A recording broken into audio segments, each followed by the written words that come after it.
Have you ever opened a social media app planning to just take a quick peek and then looked up to find that an hour had mysteriously vanished? You're not alone. I want to talk about something that most of us do almost every day, sometimes without even realizing it: scrolling. Yes, that endless mind-numbing activity we all get caught up in on our phones.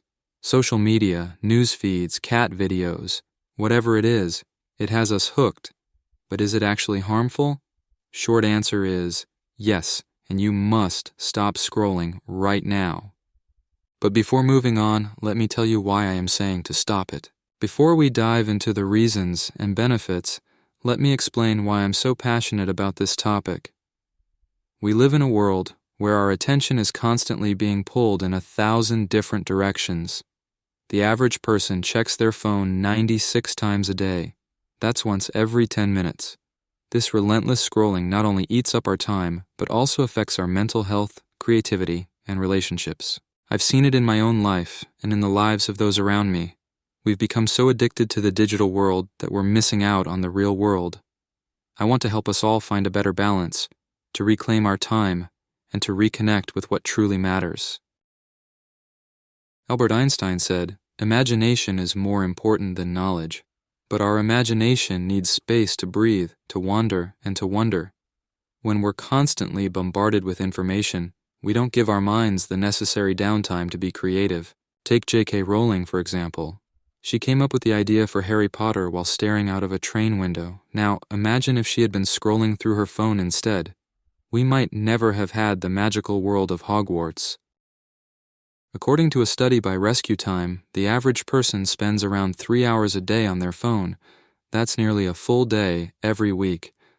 You could have spent this precious time reading a book, learning a new skill, or mastering the skills you already have. I once read that if procrastination was an Olympic sport, I'd probably come back from Tokyo with a gold medal. And you know what's the biggest culprit of procrastination today? Scrolling. Constant scrolling has been linked to increased anxiety, depression, and feelings of loneliness. It's like we're feeding our brains with junk food. You know the old saying, "You are what you eat"? Well, your mind is what you consume too. Jean-Jacques Rousseau, the famous philosopher, once said, "Man is born free, and everywhere he is in chains." Today, many of those chains are digital. Studies have shown that social media can exacerbate feelings of inadequacy, especially when we compare our real lives to the highlight reels we see online. Our relationships are also taking a hit. How many of you have seen a group of friends sitting together, each one engrossed in their phone? We're so connected to the digital world that we're disconnecting from the real world. Aristotle said, "Man is by nature a social animal."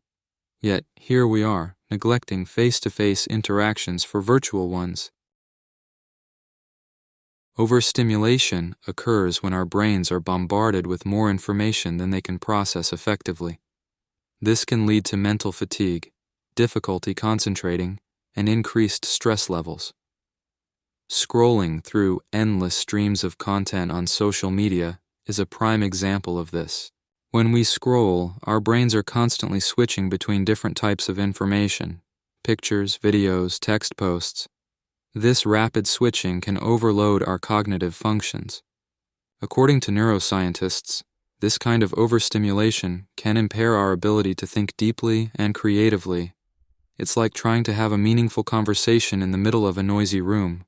Our brains struggle to focus. Stopping the scroll isn't just about freeing up time. It's about reclaiming your life, your mental health, your creativity, and your relationships. It's about living fully and mindfully in the present moment. As the Dalai Lama said, we have a responsibility to be happy. And endless scrolling, my friends, is not the path to happiness. So let's put down our phones and look up.